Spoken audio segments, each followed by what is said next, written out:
السلام علیکم سامعین کرام، آج ہم آپ کی خدمت میں جو ٹاپک لے کے آئے ہیں وہ ہے جادوگر سائنسدان۔ اس کا انتخاب کیا گیا ہے امام مہدی کے دوست و دشمن سے، جن کے رائٹر ہیں مولانا عاصم عمر۔ تاریخ میں جتنے مشہور یہودی سائنسدان، فلسفی، ادیب، مفکر اور دانشور گزرے ہیں، ان میں سے اکثر روحانی پیشوا اور جادو کے ماہر تھے۔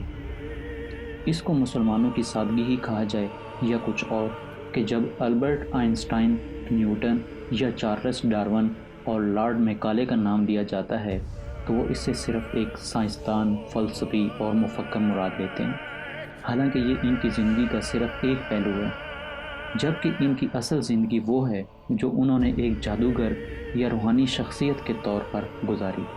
بلکہ اگر یہ کہا جائے تو غلط نہ ہوگا کہ ان کی سائنسی کاوشوں میں اس طلسماتی دنیا کا بڑا دخل ہے، جہاں انہوں نے ابلیس و شیاطین کے ساتھ مل کر کام کیا۔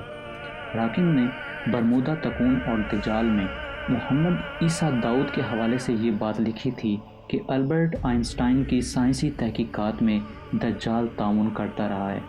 محمد عیسیٰ داؤد کے اس خیال کی بنیاد ان کے اس نظریے پر قائم ہے کہ موجودہ جدید ٹیکنالوجی کا علم یہودی سائنسدانوں سے پہلے ابلیس و دجال اور ان کے جنات کو تھا۔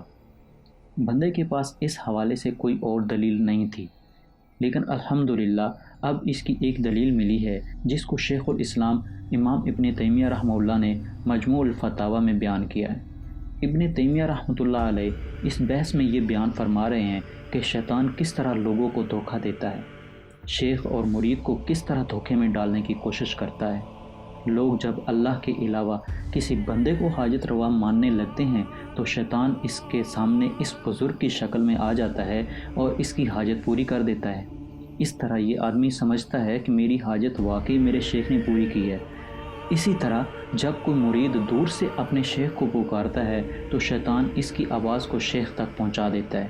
اگر شیخ متبع شریعت نہیں ہے تو وہ اس کو پہچان نہیں پاتا اور جواب دے دیتا ہے۔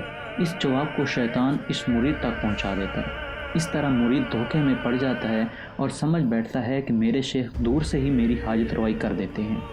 اسی طرح کا ایک اور واقعہ ابن تیمیہ رحمۃ اللہ علیہ نے لکھا ہے، جو ابن تیمیہ رحمۃ اللہ علیہ کو خود ایک شیخ نے سنایا، جن کے ساتھ یہ واقعہ پیش آیا۔ ان شیخ نے بتایا کہ جنات نے مجھے ایک سفید چمکدار کوئی چیز دکھائی جو پانی اور شیشے کی طرح کی تھی۔ مجھے جس چیز کی خبر وہ دینا چاہتے تھے اس سفید چیز میں تصویری شکل میں دکھا دیتے۔ چنانچہ لوگوں نے اس کے ذریعے خبریں دیں اور وہ جنات مجھ تک میرے مریدین کی باتیں پہنچا دیتے جو مجھ سے مدد مانگتے۔ اس واقعے میں دو چیزیں قابل غور ہیں۔ ایک یہ کہ سفید چمکیلی چیز جو پانی اور شیشے کی طرح تھی، اس کو آپ بآسانی ٹی وی اور کمپیوٹر مانیٹر کی سکرین کہہ سکتے ہیں۔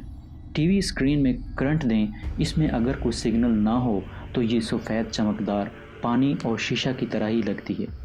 نئی ایل سی ڈی اسکرین میں یہ اور زیادہ واضح ہوتا ہے۔ جنات اس کے اندر تصویری شکل میں خبریں دکھاتے اور دوسری چیز مریدین کی آوازیں شیخ تک پہنچانا، یہ ریڈیو ہی کی طرح کی کوئی چیز ہوگی۔ جنات کی دنیاوی کاموں میں مہارت کو قرآن کریم نے بھی بیان کیا گیا ہے۔ سورہ سبا آیت نمبر 13 میں اللہ رب العزت فرماتے ہیں، وہ جنات سلیمان علیہ السلام کے لیے بڑی بلند و بالا تعمیرات، مجسمے، حوضوں جیسے بڑے بڑے برتن بناتے اور جمی ہوئی دیگچیاں جیسا وہ چاہتے۔ حقیقت یہ ہے کہ مسلمانوں کا پڑھا لکھا طبقہ آئنسٹائن، نیوٹن، ڈارون اور لارڈ میکالے کے سحر میں اس بری طرح جکڑا ہوا ہے کہ وہ ان کے خلاف کوئی بات سننا گوارا ہی نہیں کرتا، خواہ ان کے کتنے ہی دلائل دیے جائیں۔ نیز ایک بڑی غلط فہمی یہ ہے کہ ٹیکنالوجی کے اعتبار سے صرف موجودہ دور ہی ترقی یافتہ ہے، پہلی قومیں ترقی یافتہ نہیں تھیں۔ عموم سابقہ بھی اپنے دور میں ٹیکنالوجی کے معراج پر پہنچتی رہی ہیں، البتہ بنیادی سائنس ہر ایک کی مختلف رہی ہے۔ مثلا موجودہ سائنس تیز رفتار سفر کے لیے ہوائی جہاز کو اپنی بڑی کامیابی قرار دیتی ہے، لیکن ماضی میں بعض قومیں ہم سے زیادہ تیز رفتاری سے زمین کے فاصلے طے کرتی رہی ہیں۔ یہ الگ بات ہے کہ ان کو طیاروں کی ضرورت نہیں تھی، بلکہ یہی کام انہوں نے زمین کی کشش ثقل ختم کر کے کیا، جو ہماری اس سائنس کی پہنچ سے ابھی تک باہر ہے اور انتہائی ماڈرن ٹیکنالوجی ہے۔